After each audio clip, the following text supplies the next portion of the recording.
That's fine with me. Yep. Okay, we are now recording. Okay. Cool. So I guess hello and um, nice to meet all of the participants of the UH exam PCamp. We have 7 folks from AIG joining today, all of us actuaries at various levels of our careers. Um, and we're going to talk to you about a few topics. We're going to introduce ourselves. We're going to share a little bit with you about the actuarial profession in case that information hasn't already been shared with you. If it's redundant while I'm talking through that section, feel free to just tell me that you know all this and to move along. We're also going to talk about some study tips for exam prep, assuming that a lot of you are first-time exam passers or exam takers. And then we'll talk a little bit about AIG's actuarial opportunities and kind of how to prepare yourself for your first internship or job. After that, depending on how we're doing on time, we have a few folks that are prepared to tell you all just kind of a day in the life of themselves on the job here at AIG. If, you know, I guess if the first section kind of goes long, we may take a break before a few of us do that, but we'll kind of see how it goes. I guess, Justice, do you want to go to the slide with our photos? So just quickly to introduce ourselves, we'll go around maybe AIG folks in the order, like clockwise from the top left, and just tell our names and our role and what department we work in, and I'll say what school we went to, just because we do have some UH alum among us, so and some others as well. So my name is Brandon Wright. Like I said, I'm a fellow of the Society of Actuaries. My title is Assistant Vice President and Actuary, and I work in our life insurance finance actuarial department. I went to undergrad at Morehouse College in Atlanta, and with a degree in mathematics, and then I did a master's degree in actuarial science at Georgia State University, also in Atlanta. Did Abdul join? Yeah, I'm here. Okay. Okay, my name's Abdul Ahad Ahmed. I graduated from U of H with a mathematics degree. I've been with AIG since mid of 2016, and my title is actuarial associate.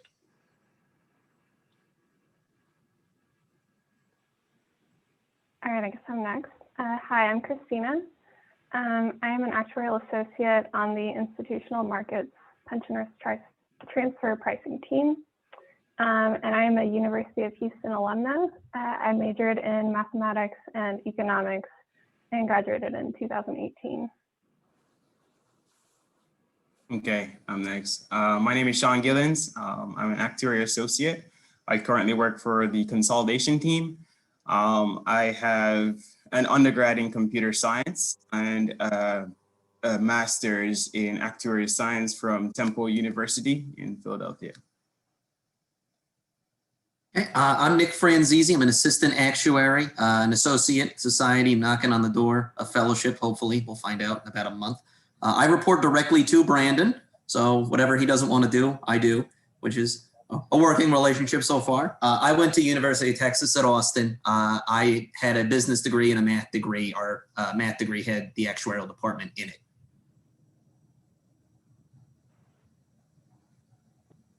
Yeah, I'm Cameron. Graduated from UH in 2019.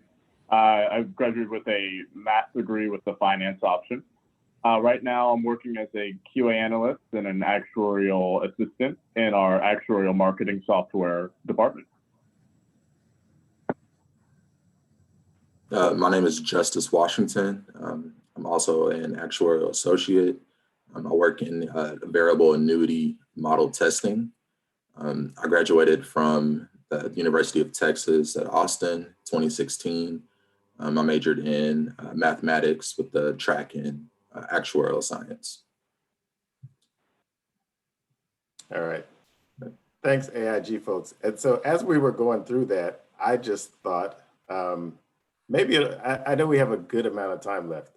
I think it might be helpful for us just to know from the UH camp participants, like I kind of want to get a sense of your like the level of familiarity with that you have with kind of the actuarial profession. Like I'd like to know if you're a first time exam taker, or if you have taken exams and passed exams before, or if and I don't know if one of the professors might summarize for us, but I kind of would like to get to know, kind of get a feel for the group as well, so that we can hear as we're talking through.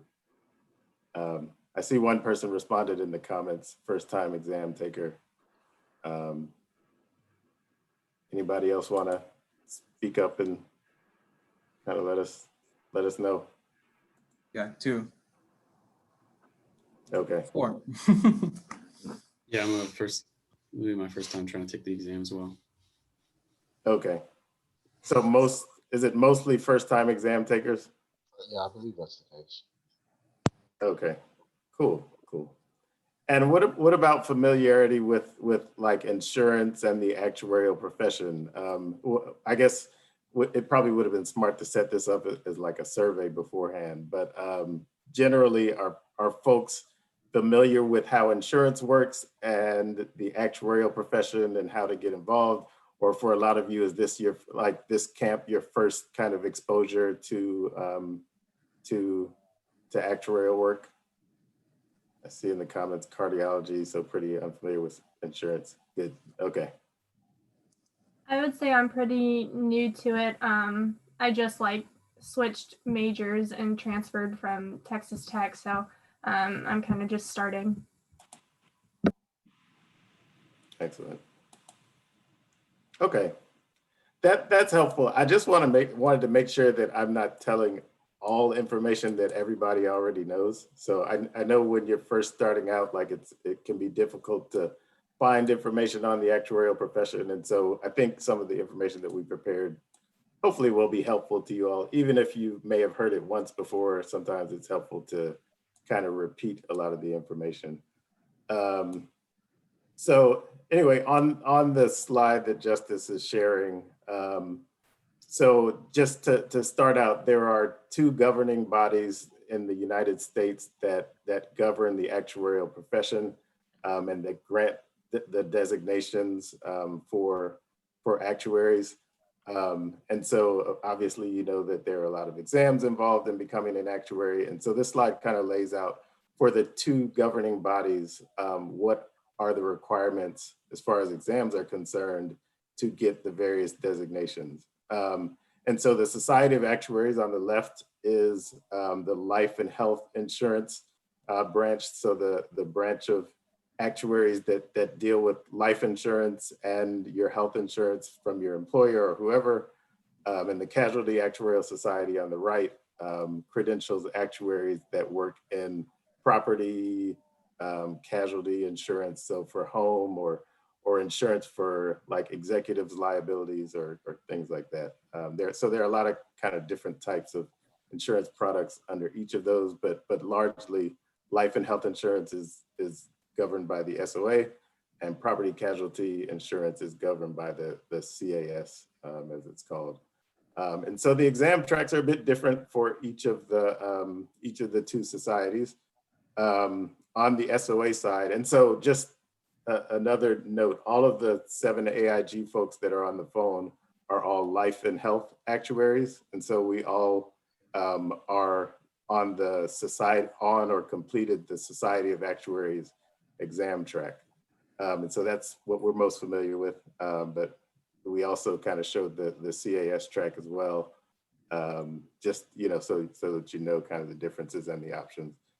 So the first designation in both of the societies, the first designation that you would get is your associateship. It's called ASA in the life and health organization. That stands for Associate of the Society of Actuaries. And the associateship on the casualty side is an associate of the Casualty Actuarial Society, or ACAS. Varying numbers of exams to get each of those designations. I think probably the second bullet point is maybe the most important, because those like actual exams that you take are kind of the meat of what gets you your credentials. So 7 preliminary exams and various other requirements along the way. VEE credits, validation by educational experience, which I know some of UH's courses are qualify for VEE credits. There's a fundamentals of actuarial practice, which is like an online module type learning that you have to complete as well. And then you go to attend the associate professionalism course, and at the associate professionalism course, you get your associateship. Similar thing on the CAS side. And so once you're an associate, the next step is to become a fellow in either organizations. On the SOA side, there are 3 fellowship exams and then 3 computer-based modules that you'd have to take. And then there's, on the SOA side, there's a fellowship admissions course, which is, I think it's a 3-day course. Maybe Nick can correct me if I'm wrong about that. I hope I'll be able to. Yeah, so it's a course that you take, but it's basically professionalism training for a few days, and then at the end of that, you're granted your fellowship in the Society of Actuaries. Similar thing on the FCAS side. So I'll pause there. Any questions on any of the exams and credentialing? Is there a specific number of the educational credits that you have to have? The VEE? I'm gonna ask the team to help me out with that. I'm a little bit removed from that. Does anybody know what the VEE credit requirements are? There's 3. I know there's 3. Yeah, I know there's 3. Yeah, I'm just trying to remember the 3. I think it's I applied. think there's like an economics, Right. it's macro and microeconomics and corporate applied statistics, I believe, And corporate finance. finance. Yeah, the applied statistics is replaced by the SRM exam. So now they have corporate finance and just the 2 economics. Okay. Okay, corporate finance, 2 economics, and then, okay, so the SRM replaces the. So three courses essentially that you would need to find. So like I said, at U of H, I think you all offer a few of those courses. I'm not sure, but I guess at whatever university you're at, there's on the Society of Actuaries website, I believe you can find links to that will tell you like a listing of the universities that have VEE approved courses and what those courses are. I believe, Ty can correct me if I'm wrong, but we are in the process of updating which courses are tied to which of these. Yeah, we have about 4 or 5 in the works of being approved. Some are graduate, and I think there are a couple that are undergraduate, but I had planned on, I need to actually check with SOA and find out about the accreditation, see how far along they are. So also I do have a question about, in looking at the CAS exams, and I guess none of you really are familiar with taking those, but it seems like it does start along the same trajectory as far as exam 1 and exam 2. Those are both covering probability and financial mathematics.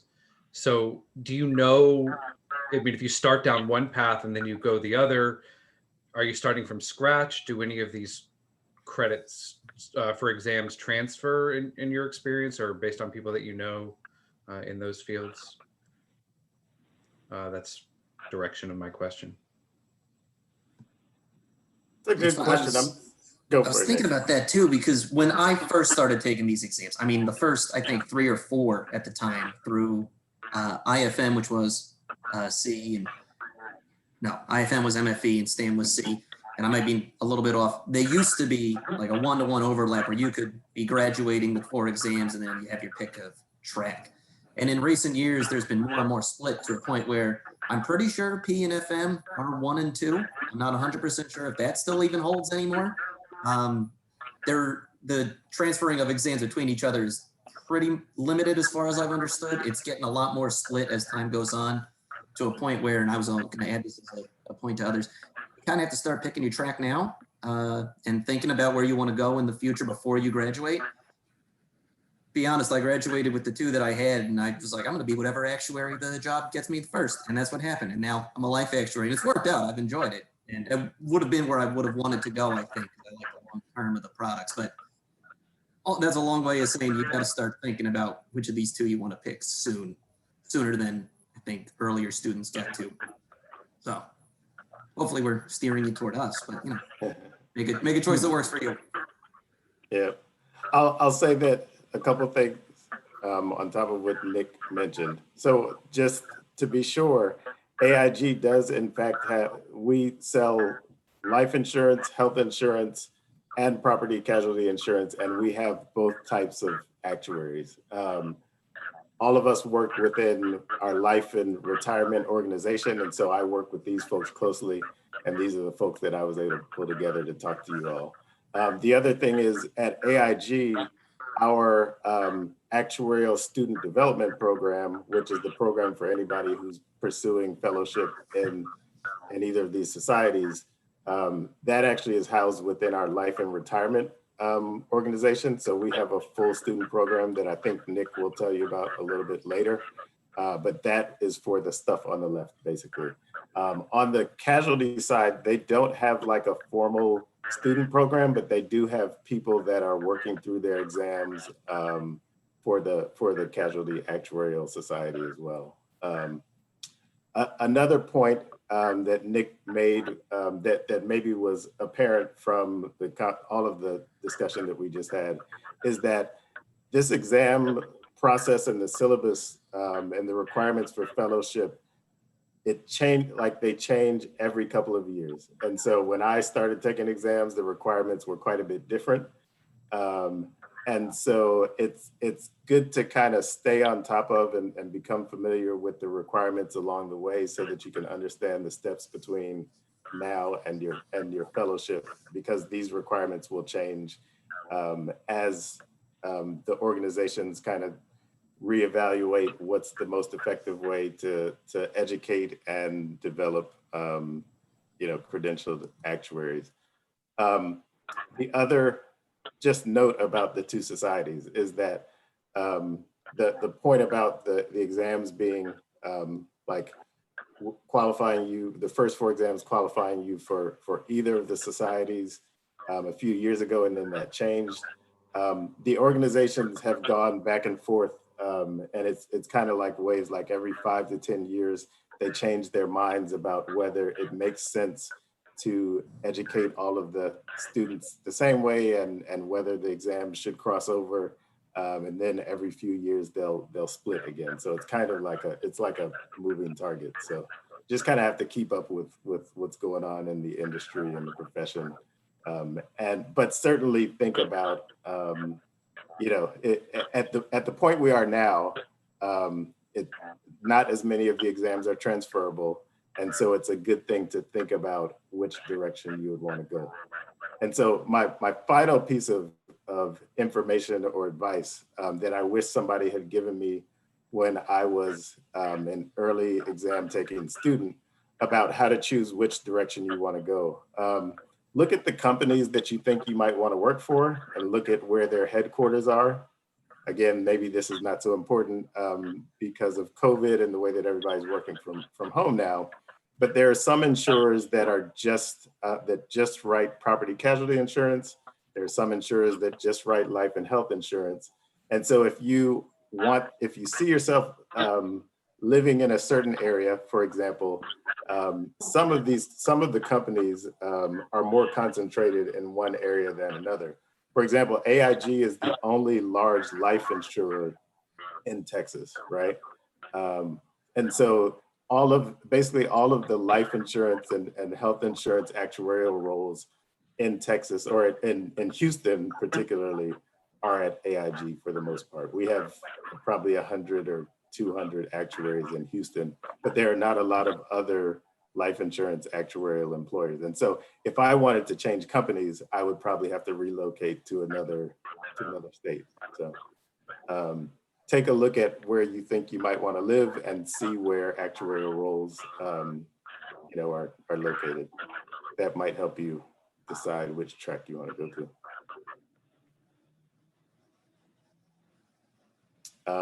Any other questions on this stuff?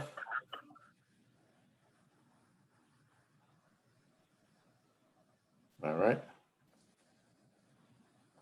So that was a little bit about the credentialing organizations in the United States. There are also some other organizations that are relevant to the actuarial profession that I just wanted to share a little bit about. And so while the Society of Actuaries and the Casualty Actuarial Society are the credentialing organizations, and they govern kind of the professional interests of the life and health versus casualty industry, the Academy of Actuaries is actually the professional organization that crosses both actuarial societies. And so if you're a member of the Society of Actuaries, once you get your associateship, you also qualify to become a member of the Academy of Actuaries. And so the role of the Academy of Actuaries is probably similar to most other professions where there's one governing body in the US. So there's a bar association in each state that not only credentials lawyers, but they also are responsible for disciplining and for making sure that the profession's kind of integrity is held up within the state. The Academy is that for actuaries. And so while the Academy does not grant the credentials, the Academy is responsible for kind of the overall success of the profession and for things like disciplining actuaries when folks have violated their professional ethics standards or anything like that. Gamma Iota Sigma, which I'm pretty sure on UH's campus you all have, and is another insurance risk management and actuarial science fraternity that is, I would say, more like a fraternity or professional group that kind of spans the insurance industry. And then on the right, International Association of Black Actuaries and Organization of Latino Actuaries are organizations whose mission is to promote diversity within the actuarial profession.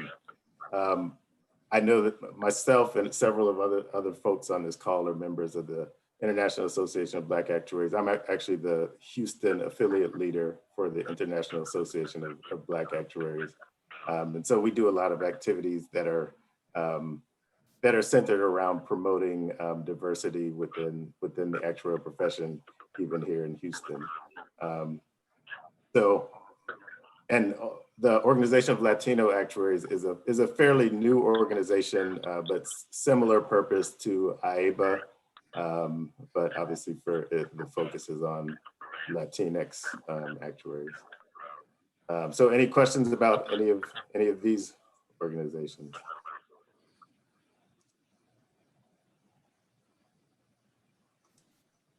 All right, so if no questions on that, I'm gonna turn it over to Cameron, who's gonna talk to you about some tips for preparing for your actuarial exams. Okay. All right, thank you, Brandon. All right, so let's see, y'all started on Monday, is that correct, Dr. West? You there? That's correct. Okay, gotcha. So y'all probably have ran through a few of the problems. What I'll do is I'm kind of going to tell you, some things to apply to P and S&M, which could be your first or second exams, and then kind of give you some details going, further along the exam path. So basically, for P and FM, likely in your courses you've gone through similar subject material. So the first thing you want to do is definitely go through the syllabus and say, okay, I recognize this, so not everything's so foreign.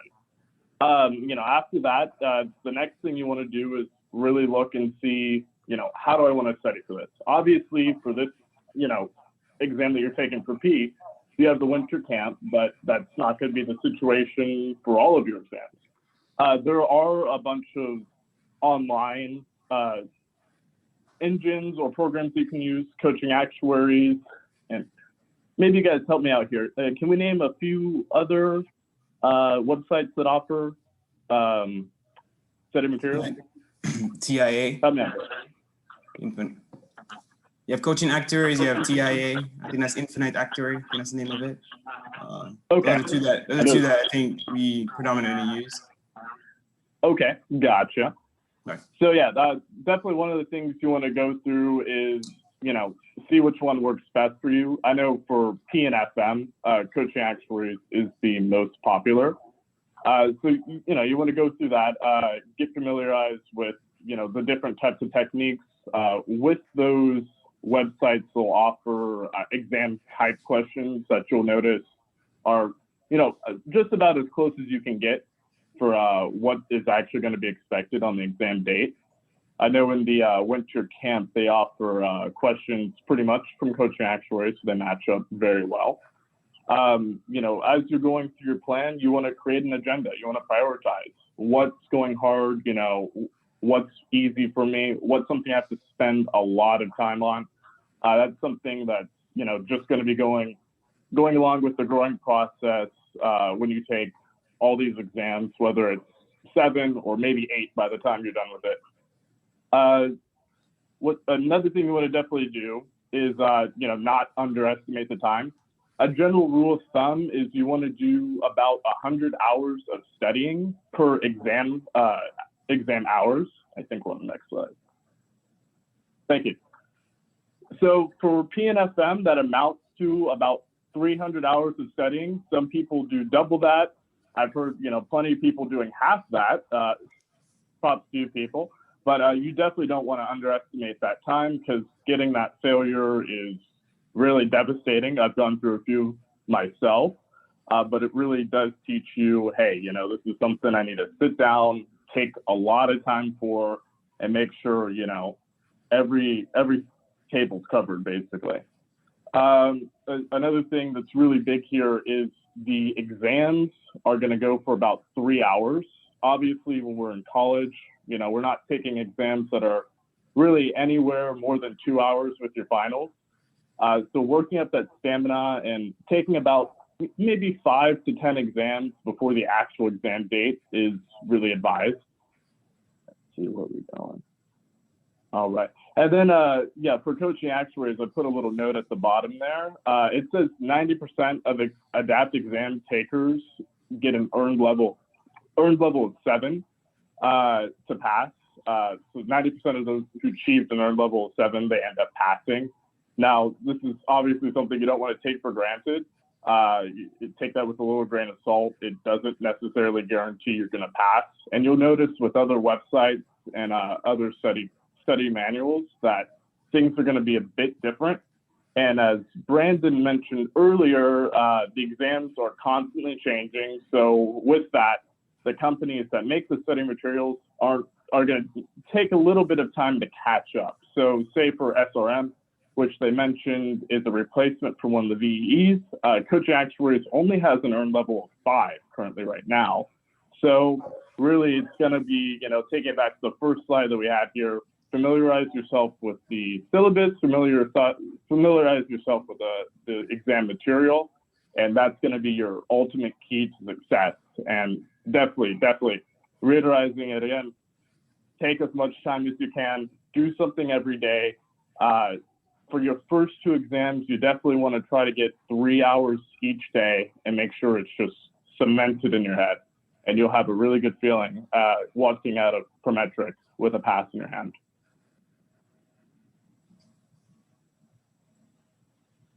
Any questions? I guess I gotta look over here.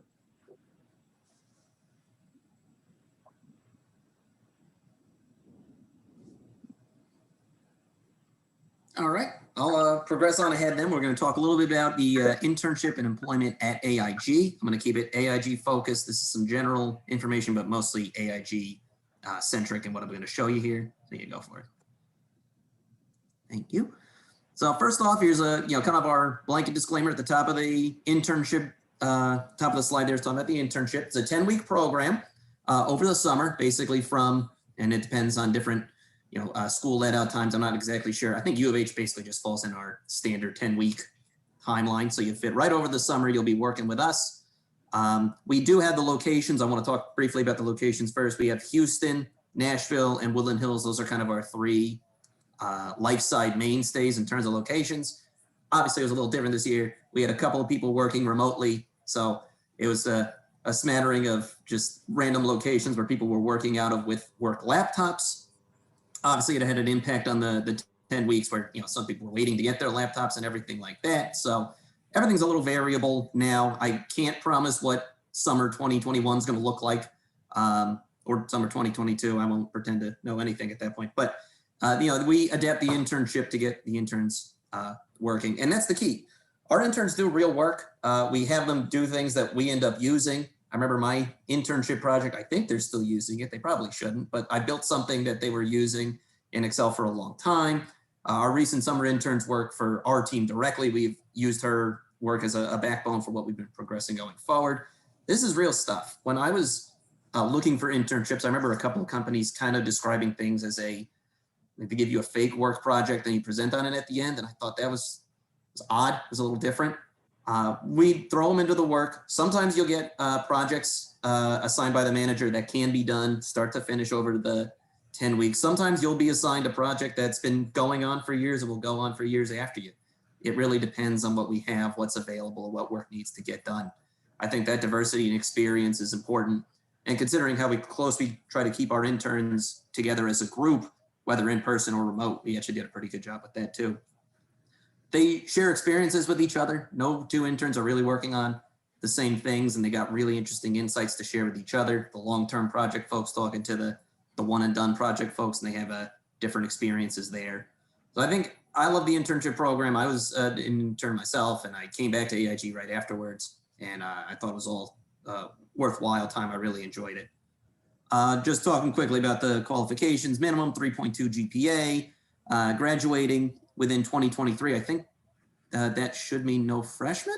I'm really bad with timing and dates, but yeah, basically we're looking for graduating by 2023, so we can get you working that following year or the year afterwards. You do kind of have to have a prerequisite of one exam done by March of, at this point, 2021. So for this summer, it's March 2021. We like to have interns coming in with an exam done. That's what that's kind of getting at. And you'll find a lot of companies have a lot of cutoffs like that. So getting your exams done early is important. And just at the bottom there, we got the link for how to find where the online application is. That is a required step in there. Okay, that's good. Okay, so now I'm going to talk the actuarial development program. This is a full-time experience. This is not something that an intern gets to take advantage of, unfortunately, but it starts out basically the main focus is paying for your study materials and incentivizing you to pass those exams. So the TIAs and the coaching actuaries, you can buy those subscriptions. You can buy the study books. If you like reading, I prefer the coaching actuaries and TIA because it's like a video lesson where someone is talking to you. Different strokes for different folks there. But there is study support for all the different exams. If there's books that you use, they can be kept, and then like the study manuals can be printed out and kept so that students going through can grab them from like a library that we have in the Houston office. But yeah, they'll cover your exams. They'll pay for the exam fees as long as you keep passing them at a relatively consistent rate. And they give you study hours, not all of what's required, definitely not all of the 300 on company time to study, but a good, 65 to 150 hours, a good third to half of what you need to study depending on the exam and whatnot. It's a really generous program, and the managers are pretty insistent on making sure that you get your study hours in and that you're not missing anything from the work time to get these exams done. Goes into that whole 3 hours a day thing. It's really helpful to have that time given by the company. And we got study groups. I mean, we got people that are taking the same exams at all times, at all exams. There's someone in the building or, you know, remote otherwise in the AIG structure that's taking your test. And it's been great to have those groups all work together, studying together, going through practice problems together, sharing the different insights on how to pass. Go for it, Justice. Thank you. And then that leads me into the rotation program. That's kind of the other main benefit. What we do is that we rotate every 2 years or so, depending certain thing. You know, sometimes if a schedule works out where all 6 people on a team are rotating all at once, we won't do that, so that, you know, it's not all 6 new people in a role. But it's a great way to see a lot of different roles. This is my 3rd rotation. Most students go through what, 3, 4, maybe 5 rotations in their tenure as they're trying to pass their exams. It's a great way to see a bunch of different fields, a bunch of different lines of work. I've seen, you know, on the life CFA side, I've seen model governance stuff, which is a little different compared to other roles. I've seen very traditional valuation work. It's been helpful for me. Everyone here's been through a rotation or rotations at some point or another. You get introduced to different technologies and softwares. You kind of experience those, you know, those growing pains of that first time of doing a new process, and you're worried and you get scared, but then you get used to it, you understand it. Hopefully you leave behind a work program and a documentation that the next person can take over for you. I think that's one of those kind of little hidden benefits of the rotation program, is that it forces you to practice documentation and keeping track of things, maybe something that not all of us, I was very good at it. So I've gotten real good at it now.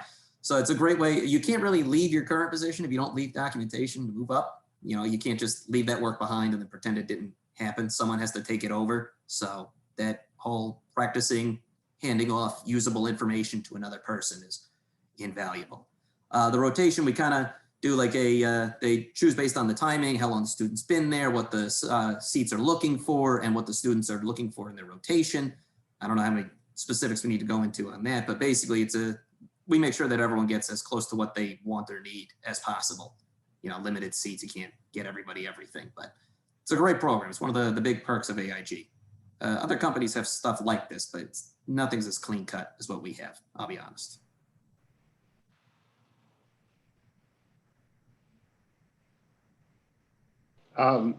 Before we move on, I had one question, Nick, on the, I think 2 slides ago, or yeah, on this slide, you mentioned that the program will pay for study materials. And I know in Cameron's slide, he mentioned a couple of the studied programs. What's the cost of those programs if someone were to pay for those themselves? Could be $1,000. You go for it, yeah. Like $1,000. Yeah, it's like $1,000. It's nuts. Yeah. And do not buy the modules on your own. That's like $2,500 outright. Yeah. I remember I think I saw a student at my college who was like done with all the other prelim exams and was asking about modules. And, you know, first we were like, what are you talking about? And then they were like, we told them the price and they're like, you know what, I'll wait. It's insane. They do offer a student discount on some of those products on Coaching Actuary and Infinite Actuary, which kind of takes it down like by 30 to 40%. And they'll mail you a code at your university ID or whatever. Cool. Yeah. I guess the point being that most people consider some of these study manuals to be kind of essential to getting through the exams. The exams are terribly hard by themselves. They're even hard when you have these materials, but most people would say that these study manuals really help you to be able to get through the information, but they're really expensive.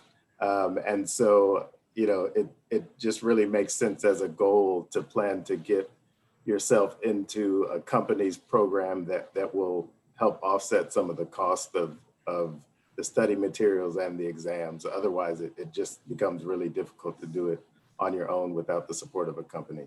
So, thanks. Guess we can move on to the last slide. Yeah, so I'm gonna just talk about you know, a few tips on, you know, how to land your first internship or entry-level position, actuarial position. I kind of have, you know, 4 points here that I want to share. The first one is just regarding, getting involved in different actuarial organizations. We talked about some of these in the previous slides, like Gamma Iota Sigma, IABA, and OLA. And the benefit of, joining these various organizations is that, it helps you get familiar with the industry, different sides, whether it's property and casualty or the life and retirement side or the health side. And it also is a great way to, connect with other entry-level candidates like yourself who are looking for employment. So it's, the networking abilities are great. And to go along with that, another tip is to, attend various conventions or job fairs, much like this presentation that you guys are on now.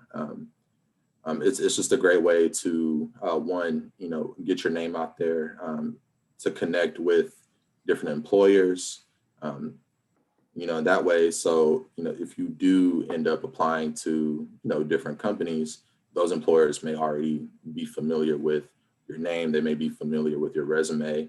It's an easy way to for you to stand out during that hiring process. And again, during these conventions and job fairs, it's an opportunity for you, again, to learn more about the insurance industry, learn about the different things or benefits that companies may offer, whether it's the a rotational program or a exam program that different companies may have. It's always good for you to just be knowledgeable of the different opportunities and things to look out for when you are applying to different jobs. Because, like Nick mentioned, the student program that's available at AIG, like you said, is very generous to the students, where they're supporting the students for the exam materials, exam fees, and even they have that rotation program already established. But other companies may not have, those programs in place. So if it's important to you to, be supported as you are going through the exam process as an entry-level employee, or if it's important that you, get your feet wet in different areas of the particular company that you're working for, looking for those programs is definitely beneficial for you. Next point is regarding technical skills. So certainly as an entry-level candidate, employers are not expecting you to just be an Excel master or be able to, code a complicated program in VBA or, be able to, definitely not able to, handle or use a lot of the various actuarial modeling softwares that we use. But as you are applying to jobs, just having a general knowledge, a general background of Excel or even Access or other SQL database management softwares is definitely helpful for you. I think what's most important in regard to different programs is that as you start that entry-level job, that you're able to quickly pick up on those skills as needed. Another point for the technical skills is the listing out your relevant coursework. I know it's very common on student resumes that they're listing out all the various classes that they've taken. I think what's most important to this point is that you're showing your potential employers that that you have the skills, you have the knowledge and the background that supports the different type of work that you would be doing on a day-to-day job. For example, I know at University of Texas, each class that was offered kind of was geared towards the specific exams. So as I was, applying for jobs and I was going on interviews, I was able to talk about the different classes I took and how they were relevant in me, being prepared to pass an exams. Even though I didn't have, 4 or 5 exams passed at the time, I had the background knowledge that I needed to be able to quickly study for those exams so that I could be able to pass them. It's definitely important that you list that out and make that known on your resume. And again, this is like another point that's being reiterated is that, it's also important that you just that you are knowledgeable of the insurance industry, that you know different concepts and terms that you will be seeing and using on your day-to-day job, and just overall being knowledgeable of the company that you're applying for and the type of insurance products that they offer. This is definitely a good way for you to stand out to employers.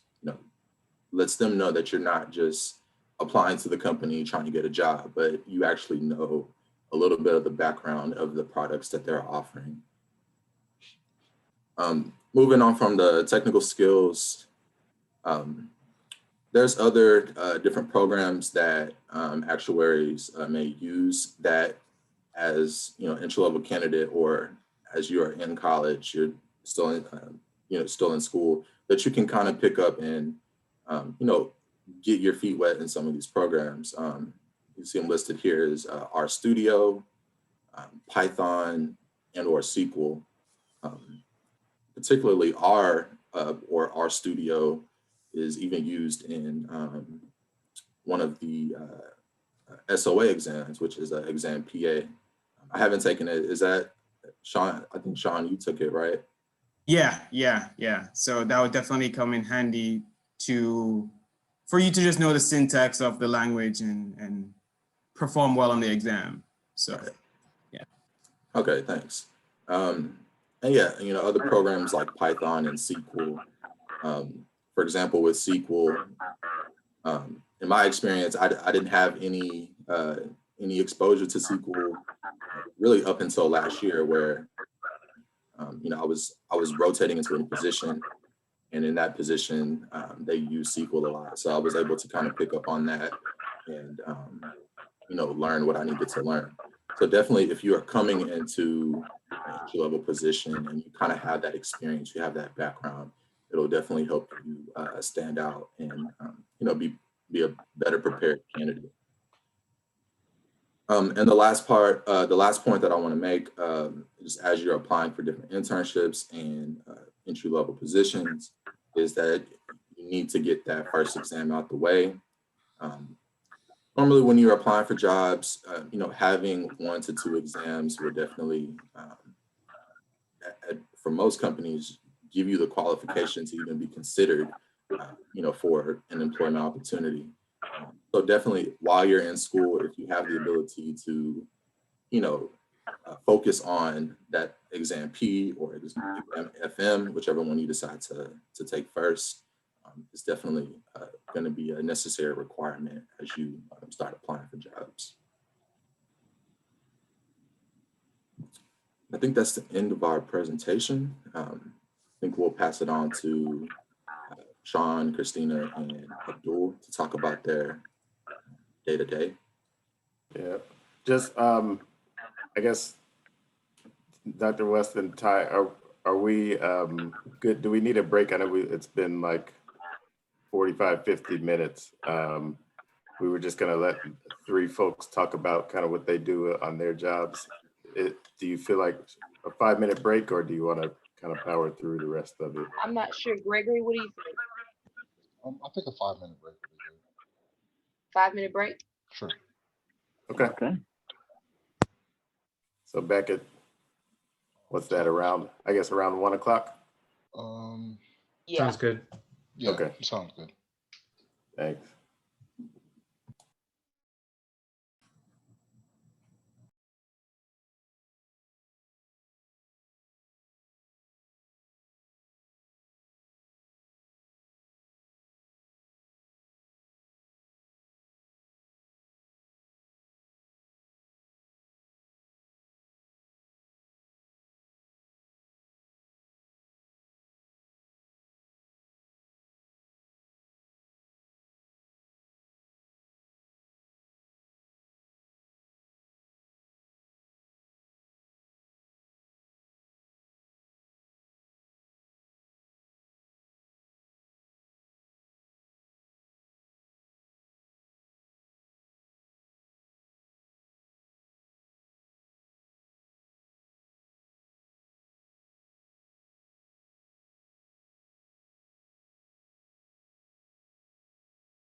Are either of you guys or anyone for AIG? I assume that we caught you maybe right before holiday vacation.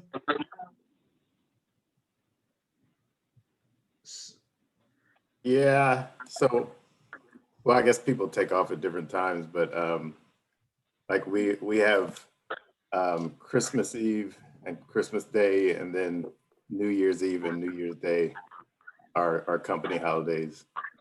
A lot of folks end up taking like the week in between off anyway. I got you.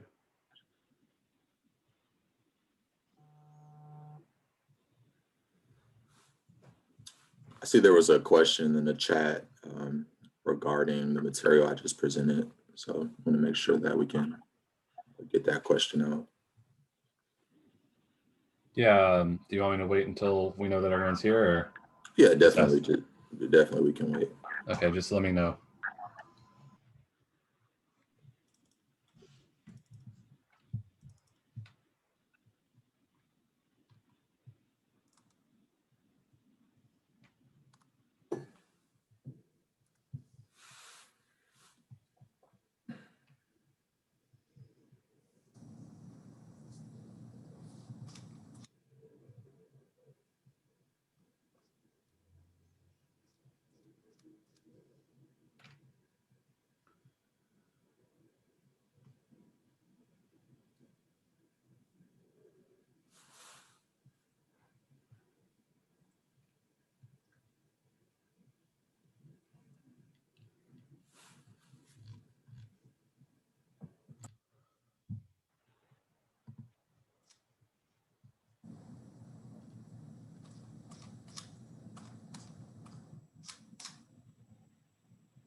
All right, looks like we've got our folks back. Do we want to jump in? I'm not sure who's going first. Abdul, Christina, Sean. Did you all? We had a decide question, order? Brandon. Oh, there's a question, Brandon. Oh, sorry. Yeah. Okay, so I kind of have two questions. So you mentioned showing Excel and Access. I know that there are a lot of different resources online like Microsoft and Google and LinkedIn. All these other places have certifications you can get specifically for Excel and Access and other things too. Are there any of those in particular that would actually be useful that AIG looks at? And the second one is with relevant coursework. Obviously, you're going to look at the transcript and see the coursework, but is there any coursework that should be emphasized, even though it's a given that everyone with that degree is going to have it? So for your first question, I'm not sure if there are any, specific Excel or Access courses that you could take that will definitely, that AIG is looking for specifically. But I think what's most important is that if you do have those courses completed, and if you list them on your resume, be able to talk about them and explain how they're relevant to the job that you are applying for, or explain your experience with them and how they've helped you, and how they make you a great candidate for the job. But in anything specific, as far as specific courses that we're looking for, I'm not sure about that.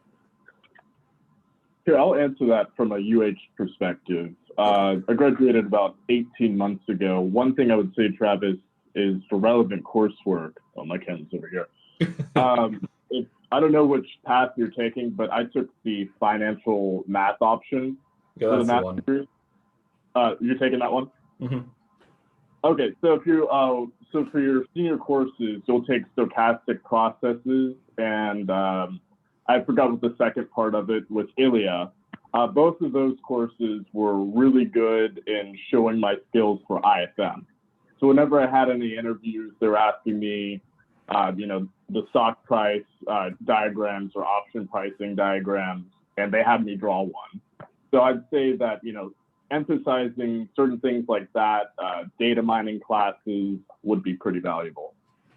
Sounds good. Thank you. Mhm. Also, real quick, I wanted to add, and I'll put the link in the chat for everybody. The Infinite Actuary recently added a technical skills course. It's like 12 months of access to learn VBA, Excel, Access, SQL, SAS, and R. It's kind of a new thing. What does it say? It's $195 full price and $85 for full-time students. I think that's a pretty good deal for what it can teach you and how much time and access you have to it. I've never used it myself. I know I thought about doing it, but that's a good little like in your pocket thing to use. And for $85, cheaper than an exam, so it's pretty good. And there's another question. What if I had, if I didn't have an internship related to actuarial position, is it okay for entry level? I think I can speak to that personally. When I applied for my entry level position at AIG, I did not have an internship experience. So it's definitely not a factor that should limit yourself from applying to different entry level positions. But if you have, any experience that you can, talk about and describe and explain how it is relevant to the actuarial position that you are applying to, it's definitely helpful, and it looks it's great. It's a great way to kind of substitute that entry level experience.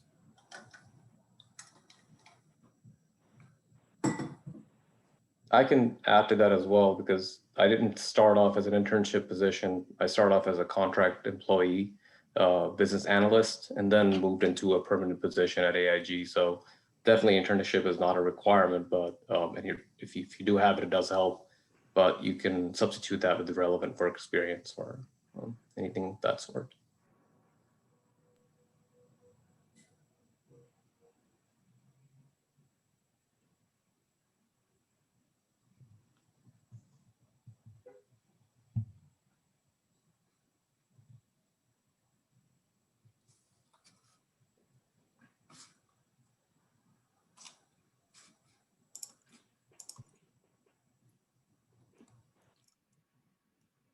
Okay, I think Sean, Christina, and Abdul, you can go ahead. Abdul, you want to kick us off, or you want me to go first, or Christina? Sure, I can go first. Okay, it's fine. Yeah. So we're talking about daily job activities, right? Right. Yep. Yeah, kind of what you do, what your role is, how it fits into what AIG, how our business works. Okay. So currently I'm part of a team which is known as Pension Risk Transfer. And what AIG does is companies that are trying to move the pension liability off their books, AIG will take part in a bid and will take that liability off their books for a certain dollar value amount.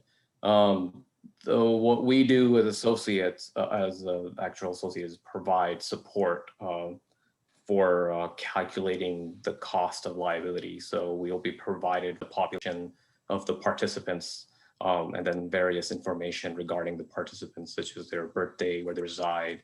And then using that information, we can sort of approximate their mortality, their survivability, and give a dollar value amount of how much that pension plan is worth. And then alongside that, we have to take into account what assets we'll be using to offset that risk. So a typical day, if we have casework, then it usually involves working on the specific case. There are certain steps to have to take into account, whether you're having questions for the client, if something is unclear. And basically, I look at it as a huge word problem where they give you a giant, like a list of paper with a bunch of pension plans, what each plan does, how it's different compared to other. You just have to move all that information into Excel and be able to quantify it. Other than that, what we do is we may go in and change the coding on this software called Profit, which calculates all the cash flows in the back end. So sometimes we would go in and make changes to that based on if there's any regulation changes in the laws, or if we notice a bug while working on a case, or if there's a new mortality table that's been provided. So basically, we'll go in and make the changes and then notify the team of all the changes and communicate the results. So that's pretty much a typical day.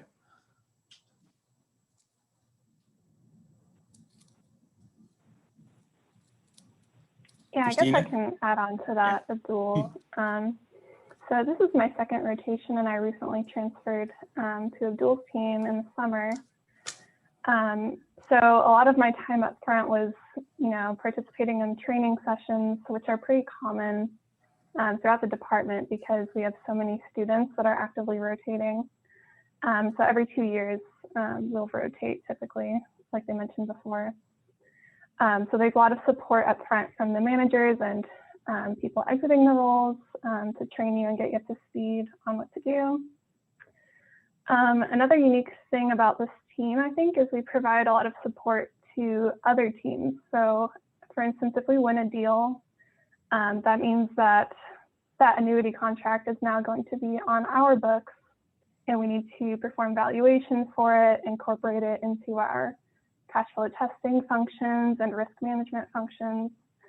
So typically after the deal is won, we need to prepare different files and reviews of the case for those different teams. We also write a case approval memo that details kind of like the proposal we get up front, all the details relevant to the case, and especially that would be relevant to reserving for that population, including any unusual characteristics of the deal, or maybe the pension plan offers unique forms of payment. Maybe they offer joint and survivor or certain in life options. So all those things are described. We also describe the assumptions that we used. So if the population has deferred participants, we need to describe to evaluation how we set the assumption for when those people might retire and would need to make payouts for them and things like that. So there's a lot of communication and support that we really interact with many different teams. So I think that's something kind of interesting about pricing, because we're seeing a new deal for the first time, but if we do win, there's a lot more work to do going forward. And I'll just talk a little bit also about my prior role. I was on the Universal Life Valuation team. So I spent 1 year doing financial reporting, specifically for statutory reserves. So that was a lot of work in Excel. And typically any work that we do, there are tech and peer reviews that need to be done. So, so that our work is validated and accurate as much as possible. And that role was also more cyclical, where the deadlines were known because financial reporting happens regularly, monthly and quarterly. So it was a lot less chaotic in terms of I knew the deadlines well in advance because they never change. Whereas on my current team, cases come and go. Sometimes the deadlines move around, so I have to be quick on my feet sometimes. And another thing I did on that valuation team was coding new products into the valuation software. And I also validated individual policies that we audited through that software just to make sure that the coding was done correctly. Again, this was software that I hadn't seen, before starting at AIG, but a lot of the skills that you use, you're expected to develop on the job, and there are other team members that can help you do that, and lots of documentation out there already. So I think that's it for me. If Sean, you want to go next? Yeah, I'll cap it off. So my role is, I like to call it a hybrid role. It was not it's totally different than my old rotation, which was more on the technical side, like similarly to Abdul and Christina. And that was in a deferred annuity and DAC area, and fixed annuities area. Now I find myself supporting my manager in the consolidation area, where he's the lead for a lot of the regulation changes. So it's a lot of just basically supporting him in terms of whatever he needs.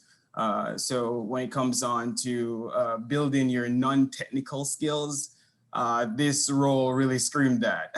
So when it came on to hosting meetings, writing business requirement documents, writing memos, I can. It's been a good growing process to basically make me more well-rounded, if you want to say. So not just from the technical aspect, but also from the communication side of things.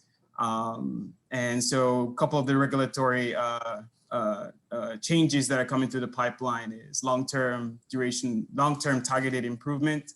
And I think PBR is already live, principle-based reserving. So those are just statutory and gap-related regulations that have affected affected the methodology surrounding actuarial calculations. So yeah, I'll hand it over to Brandon. If there's any questions, Sure. For all three of us. Yeah, I think that's probably all the kind of prepared remarks that we had. So I don't know if any of that sparked any more questions, or any other thing that anybody wants to ask us at this point. We're happy to kind of talk about, or. I have a question about the rotations. How long do you feel that it takes you on a new rotation to get up to speed, where you're not sort of maybe self-conscious about it, or like you feel like you're like fully in training stage? I imagine it's something you pick up kind of all the time, and get better at or more comfortable with, but with the sort of feeling of being new to it, when does that sort of maybe fade? And for those of you who are in the middle of that. Is that supposed to fade away? I still don't know what I'm doing. I've never known what I'm doing. No, but seriously, I'll just start off.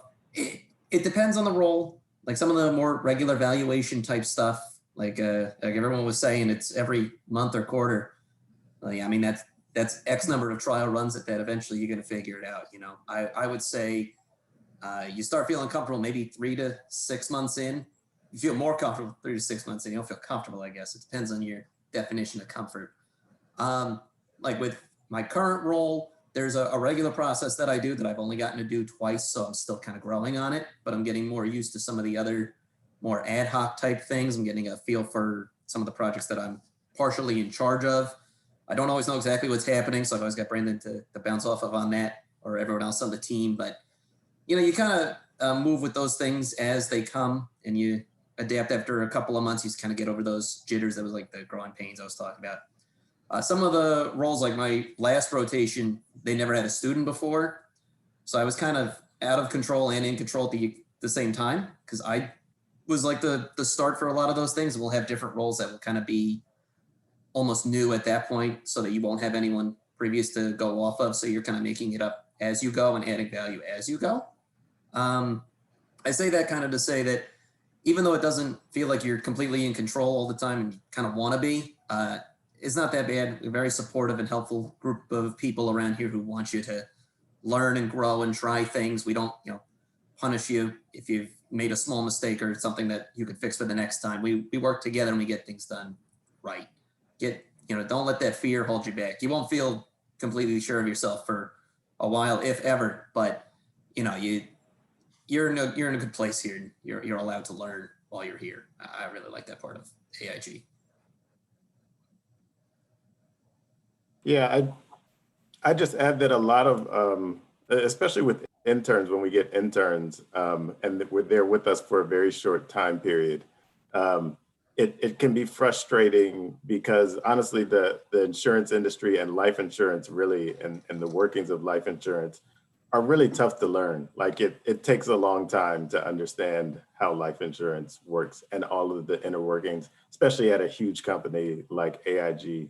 And so a lot of times interns are frustrated because at the end of their 10 months, they feel like they still don't get how everything fits together. I've been working in the insurance industry for 20 years, and there's a lot of stuff that I still don't I can't even grasp. And so I think you just kind of get used to taking incremental steps to get better at what you're doing and understand more pieces of the puzzle as it fits together. So it's probably an adjustment from, from school where you take a course and by the end of the course, you should have mastered all the material. It's a continual kind of learning journey. If I could follow up on that part, that last bit, for those, I mean, just all of you, maybe you don't feel like this, but any of you who've had other roles in other businesses, or, maybe even your conversations with others, how do you feel about, I mean, it sounds like you have an environment where people are kind of always learning and sort of always, like gaining, and there's not necessarily like this maybe tone that some other industries might have where it's like, you've sort of mastered your field or stagnated in a sense and kind of like, you're the new person with a bunch of people who really know everything that's going on versus, the culture of AIG of people rotating and people kind of just the nature of the profession of taking these exams. So I just wonder how you think that maybe affects your outlook on your job and just, what the experience of being an actuary or how that contributes to maybe your opinion of it.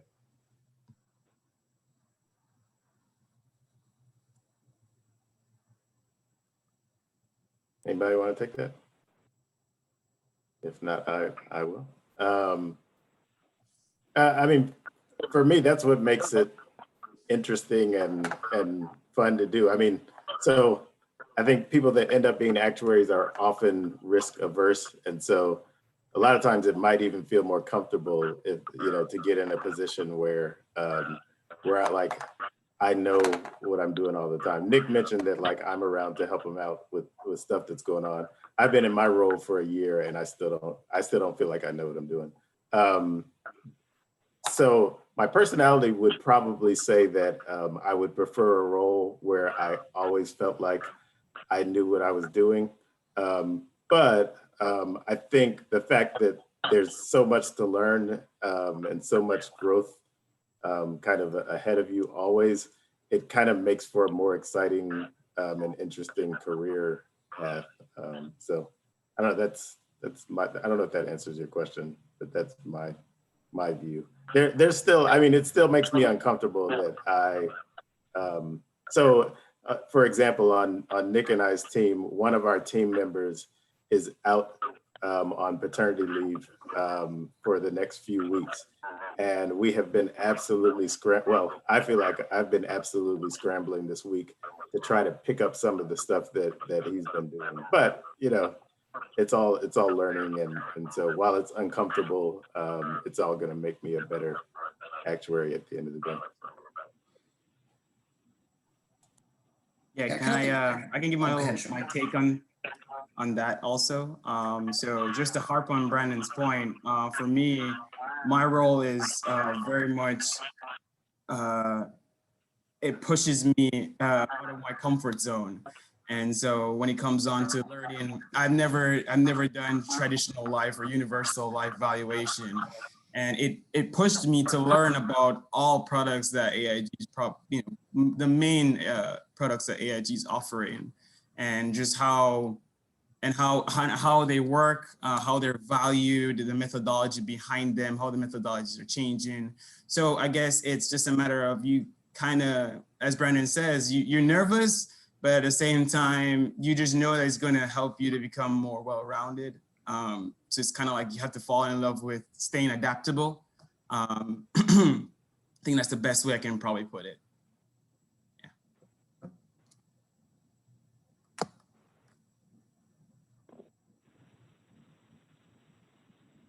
I would add that, you know, from the still taking exams perspective, there is added comfort as, you know, if you're working with people who are also still progressing and taking exams, you know, that kind of camaraderie that you build with your team, you know, it does work well with, you know, okay, we're all learning together, you know, we're all focusing on these new parts of the exams. We're all still, you know, learning about different products or, you know, different aspects of the industry together. So, you know, to add on to what they said, yeah, for the first, you know, few years, for me at least, it does feel like everyone is kind of learning together, even if you're at different steps in your career. Yeah, the exams almost offer like a break from, like, you kind of know what's on the exam, and you know you can practice like this, that, and the other. It's like, oh, there's actually like a start and the end to this thing, versus the working world is like, nope, it's all just learning more and more and constantly. You can't possibly fit all the information in your head about basically anything, let alone all of it. So almost gonna miss the exams in that. No, I'm not. I'm not gonna miss the exams, but makes you think though. Makes you think about the differences between exams and the real world. Also, it's a culture that's established by the managers. Like, I've worked with managers who've been in the company for 20, 30 years, been in the same department, but even then they're open to new processes, new technology, new developments, and they're always eager to learn more. So when you see that type of attitude from your seniors who've been around, who you go for information, you kind of internalize that mentality as well, that, you know, like, even though they've had so much experience, they're always eager to learn. So you kind of want to go through the learning process at all times. There's always new information and new process to learn or improve ways to do what you're currently doing.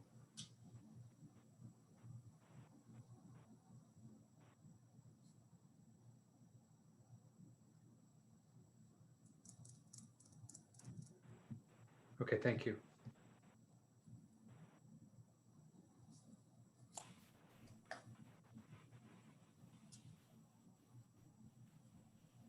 All right, sounds like there's no more questions. I do have another one. Okay.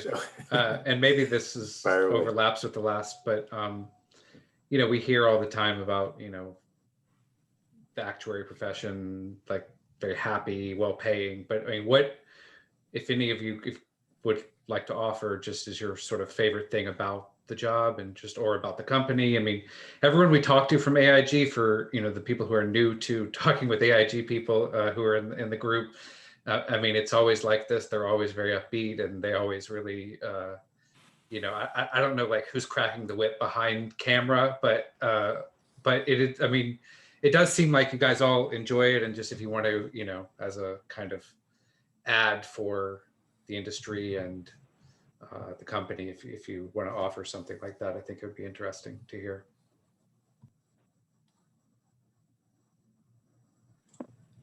I may be the newest to AIG. Oh, go ahead. Sorry. Kind of going off of your last question about our thoughts about like constantly learning. I think that's one of my favorite parts of the job, is there is so much to learn. I was always like really into school, like it was kind of part of my personality, and I really like to learn new things. So I think that's where I get a lot of my satisfaction, is like it's challenging and there's a lot of problem solving. And there's even room for like creativity, which I didn't expect going in. But there's so many different ways to view different problems. And I think like mentally it's very stimulating. So that's what I like about it. And Cameron, you can go ahead too. Yeah, I was just going to say, you know, Dr. West, I know I saw you last December, and I was at a smaller company, Manhattan Life, here in Houston. I'd say that, you know, the big change, you know, for me coming to AIG that made me notice, you know, how much I love my job is just the support of the actuarial development program. You know, speaking to Maggie Rana, you know, I was just blown away. It was a completely, almost a 180, just how the job went. It was, I feel so much more supported here. You know, there's motivation when I, you know, walk to my office, you know, every morning. It really is a good feeling, just having that support, having that push, and, you know, having the accountability to pass the exam. So yeah, like I said, it's just a great feeling the ADP gives you here. Can provide some input too. I know you mentioned, well, your question kind of related to like the exam process. One thing for me is I like knowing that, okay, if I pass this exam, I can get a raise, and I can pass another one, I can get another raise, and I can kind of control, how much I earn just based off of how many exams I passed. I like that there's a clear, distinct way. And even with through the ADP, there's a clear path that you can take to get into management. So I like just being sure of what I can do or what I need to do in order to succeed within the company in itself. And I can say certainly, I'm very jealous of that. I'm sorry. I said I could say that I'm very jealous of that, of pass an exam, get a raise. Yeah. In some jobs, I don't want to say which ones, you can get a promotion and not get a raise, or get a new title and not get a raise. So being able to pass an exam and get a raise sounds pretty sweet right now. Yeah. Or every test we pass, tuition goes down. Can we have that going? Can you swing that, please? Yeah, I've long suggested parking should be zoned based on GPA, but I'm in the minority there. Nice.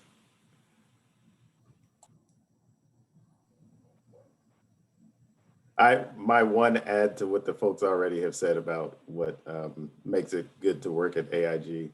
I just feel like the people that I work with are great and supportive people. The teaming at AIG is really great. I worked at AIG for 17 years, and then I worked at a consulting firm for 3 years, and then I came back to AIG. And they're very different experiences, and I can tell you about the experiences, and there's pluses and minuses to both. But one thing that I like about working at AIG at an insurance company is that everybody is kind of working towards the same goal of making AIG a successful insurance provider. And so everybody is willing to help out each other. And so while we were talking, I've had several IM conversations with folks that are on other teams that I've been working with, and they've been helping me, sending me information that I need. I've sent information that they needed, and that kind of thing. And so everybody's willing to work together to get things done.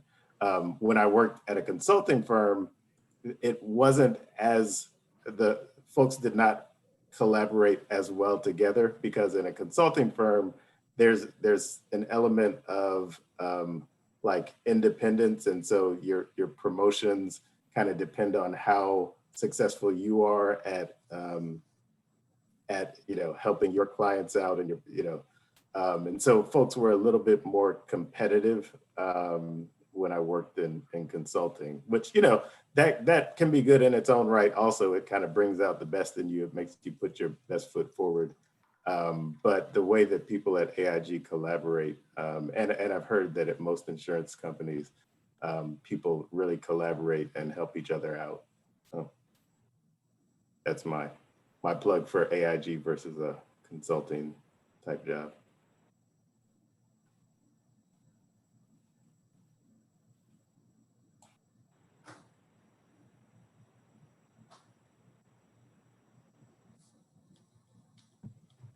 Well, like I said, they really seem to hire smart and nice people, or at least very good actors. So, because everyone that you've put us in touch with is, presents really well and makes. Well, we don't bring the others around you all. Maybe that's the key.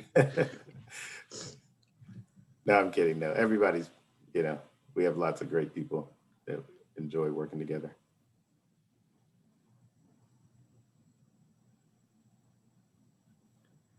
Standard score to pass an exam, I see in the comments. So it's 6, I think, on almost all the exams. You have to get a 6 or above. Yeah, the exams are scored 0 to 10. You need a 6 to pass. I think the standards that would qualify what a 6 is sometimes can change, or it can depend on the performance of the other exam takers. Normally for a lot of the computer-based exams, you'll get a kind of a preliminary score based off of, a benchmark number of questions that you need to get right in order to pass. For exam P in specific, out of the 30 questions, I think the preliminary passing rate is 21 questions. Somebody correct me if that's wrong. 21 questions, yeah. So yeah, if you're practicing your exam, you're practicing exam P, if you can comfortably pass or get 21 questions out of the 30 right, then you're starting to get in a good shape. Of course, being comfortable getting more questions right is preferred. With that said, I mean, Brandon did offer once before that the ideal score is a 6. Isn't that what you said? That means that there's I had asked him before once in a prior meeting if there was some benefit to retaking a test if you didn't, if you barely passed versus, killed it, and he offered that was the ideal score because it means you studied the exact right amount. So I believe that was what you said. So yeah. I can tell you my exam scores started out kind of higher, and they have leveled off at a 6 for a while, and I have never had a problem. No one else has a problem with that. It's worked out swimmingly. So.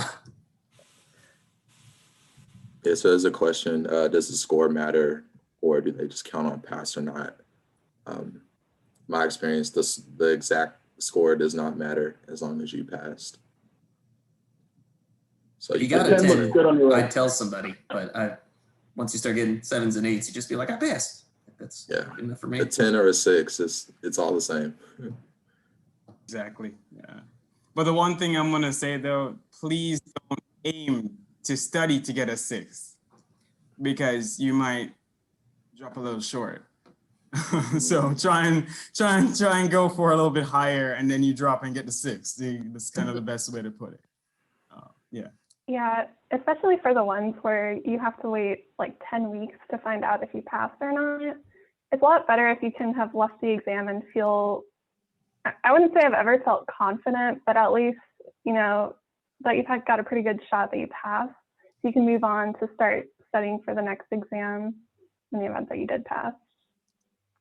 Same with those computer-based immediate answers while you can, because you're going to miss them when you got 10 weeks to wait until you find out if you have to study again or not. It's an endless cycle of pain unless you can bust out of it and pass. I think one important point that I just thought about, there's a lot of factors that come into play while you're taking the exam that you may not consider while you're studying. For example, just having to sit down for 3 hours and take an exam. If you're not studying in that way, then you may realize that you're not prepared to do that when it comes to the actual exam. So if while you're studying, if you can at best try to mimic the exam day, that can also help you, be better prepared to pass. Because even though you may have the knowledge or the ability to answer all the questions that may come up, can you answer 30 questions in one sitting in a cold room where you're writing on pencil and paper? If you study and and maybe you write with a pen. I know when I first started studying, I would study on like a dry erase board, and then I later realized that it wasn't working for me because that wasn't how the actual exam day was. So I mean, that can obviously vary across different test takers what you prefer. But I know for me as a personal experience, it definitely helped that I mimic the exam day as close as possible to kind of, alleviate some of those other external factors that come into play.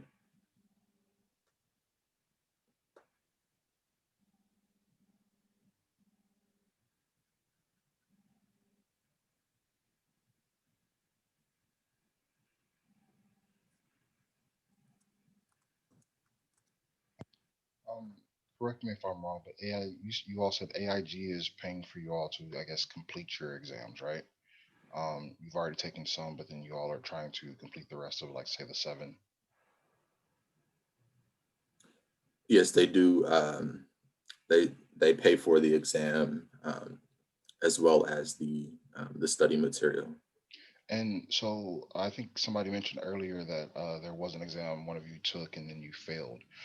Could somebody tell me or tell us what was that like? Was there any backlash for you, say, not passing the exam or anything like that?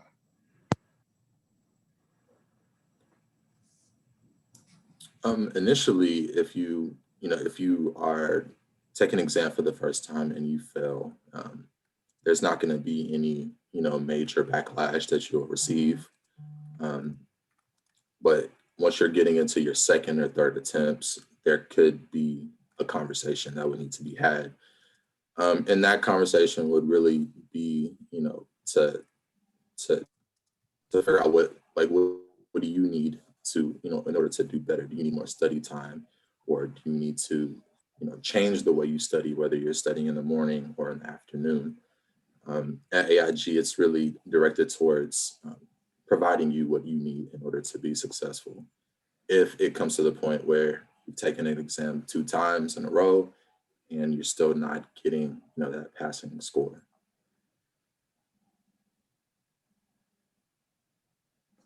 I don't know if anybody has any other comments to add to that. I think we've all failed an exam maybe at least once. Yeah, I think most people have failed an exam that I know. And it's not, it's not a punitive program. They're not trying to like trick you and find a way to stop supporting you. The goal is for you to get through your exams as quickly as possible. So, when we start preparing for an exam, we provide our managers with our study schedule plan, at least with the company paid time. And since they are supporting us, financially and with time, they really want to make sure that that investment in us pays off. But like everyone has said, everyone understands, if you have an offsetting and don't pass on the first try.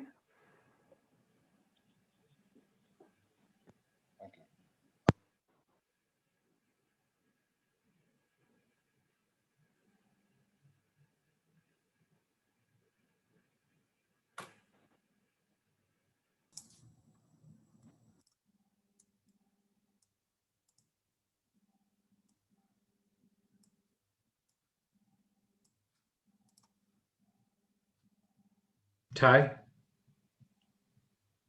do you have anything? No, just listening. Kind of been out of it a little bit. I got some news probably about 15 minutes ago that's kind of got me out of my normal character. So not really having much to say right now. But other than the presentation was great. Does any of our participants have any more questions?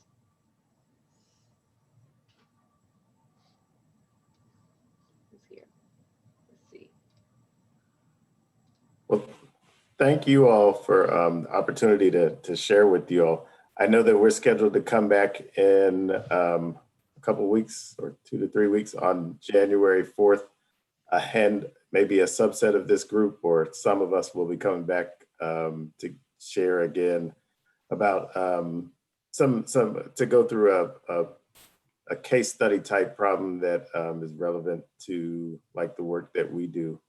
So look forward to seeing you again. But if between now and then, have a happy break and camp, I guess, for the remaining weeks. We'll see you in a few weeks. Thanks for coming. Thank you, guys.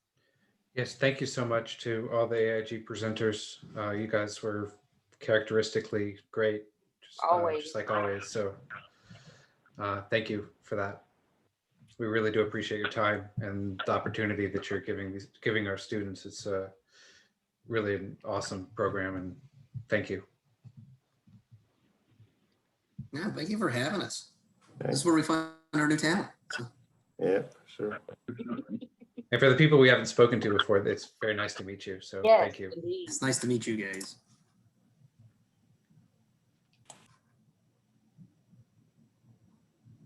Okay.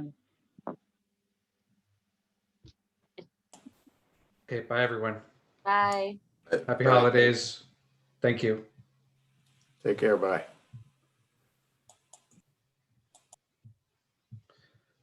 Greg, do you want to end the video? Yes. I think a lot of people have dropped out. If any of the participants have any questions over the material they want to ask me, I'll stick around for a few minutes. Oh, okay. Yeah, let's do that. All right, then Ty, I'm going to leave. Okay, I'll text you, James. Okay. Bye. Bye, guys. See you. Hope you enjoyed that. In case I don't see you again, I guess sometime next week. Yeah.